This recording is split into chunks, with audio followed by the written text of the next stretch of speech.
So, let's talk about how a civilization at the very peak of its power can be brought to its knees, not by an invading army or a plague or some natural disaster, but by a single seductive idea whispered into just the right ears.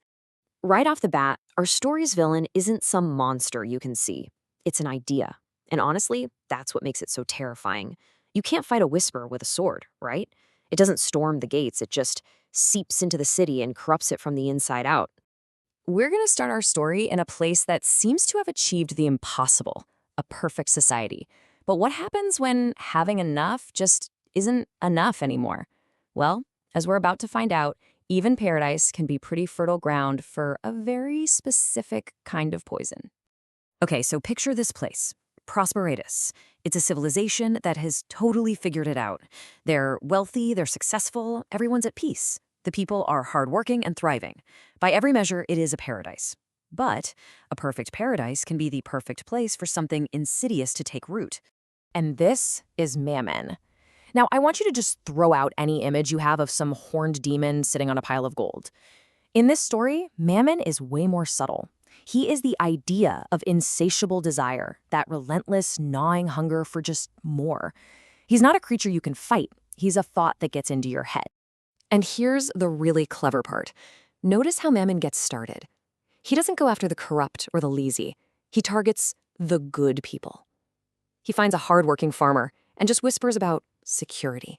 He finds an honest merchant and introduces that little poison of comparison. He takes these genuinely good qualities, like diligence and ambition, and expertly twists them until they become obsessions. That whisper, which started out so small in the fields and marketplaces, was about to find its ultimate champion, a man who would basically become the architect of his own city's downfall. So, let me introduce you to Bartholdus. This guy is already rich, a successful moneylender, but you know what? It's not enough for him. He is the perfect example of that human vulnerability Mammon loves to prey on, the feeling that no matter how much you have, you're still empty inside, and he is willing to do literally anything to fill that void.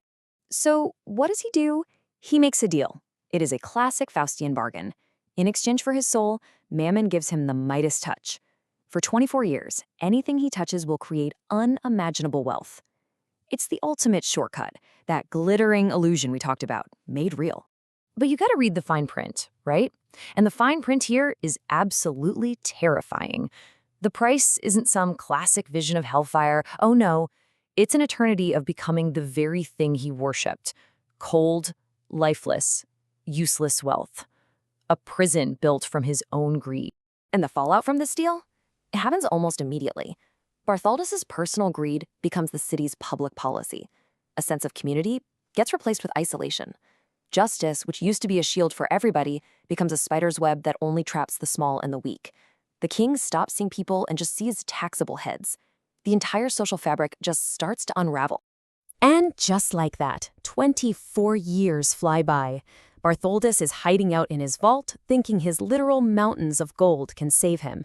But Mammon shows up to collect, and he mocks him with his own philosophy. The collector has now become the collection. And the final result is just horrific.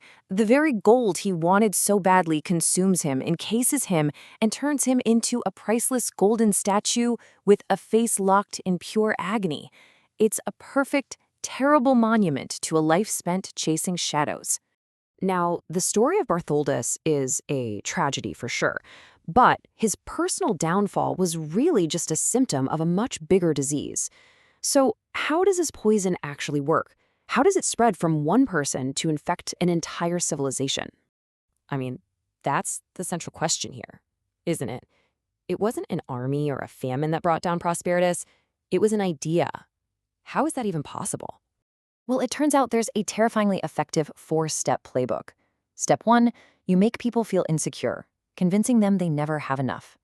Step 2, you rebrand that greed as a virtue. You don't call it greed, you call it ambition. Step 3, you corrupt the whole system, rewriting the rules and laws to serve that ambition. And finally, step 4, you turn everyone against each other. Neighbors are no longer allies, they're competition. And the toll this takes on a person's mind, it's just immense. Simple desires turn into all-consuming obsessions. Your life becomes a constant state of anxiety. You're terrified of losing what you've got. You can't trust anyone because suddenly everything and everyone has a price. Your entire sense of self gets tied up in your bank account. So, when you have millions of people infected with this exact same psychological poison, well, you can probably guess what happens next. The collapse of the whole society becomes pretty much inevitable. And it doesn't happen overnight. You can actually watch it happen in stages. It starts small, with individuals just feeling this constant dissatisfaction. Then, that feeling metastasizes into a society that's split between the haves and have-nots. As that gap gets wider, social bonds, friendships, families, they all break down in the scramble for more. And eventually, all that resentment from the forgotten just boils over, and the whole hollowed-out system collapses. And what about Mammon through all this? Oh, he doesn't mourn. He's not sad to see prosperities fall. He just packs his bags and moves on to the next one. His work is never finished because that human desire for more is a resource that never, ever runs dry. So after all of that, what's the big takeaway from this story? It really all boils down to one powerful, incredibly persistent lie. This is the true source of Mammon's power. And this is it. It's called the glittering illusion. It's the false promise that your value as a person, your safety in the world, and your happiness can all just be bought. It's maybe the most seductive lie in the world because it offers a simple, easy answer to life's most complicated problems. And as the story shows us, it binds you in chains made from your own desires. Because in the end, the wealth that Barthaldus and the people of Prosperitas were chasing was just a phantom. And the real tragedy is that they only realized it after they had already traded away everything that was real. Things like trust, community, justice, love. To get it, they gained the whole world, but their souls just became an empty void. And so we're left with this timeless and maybe a little uncomfortable question. It was first asked centuries ago, and the story of Prosperitas is really just one long, dark attempt to answer it. It's a question we all kind of have to ask ourselves. What is the real price of more?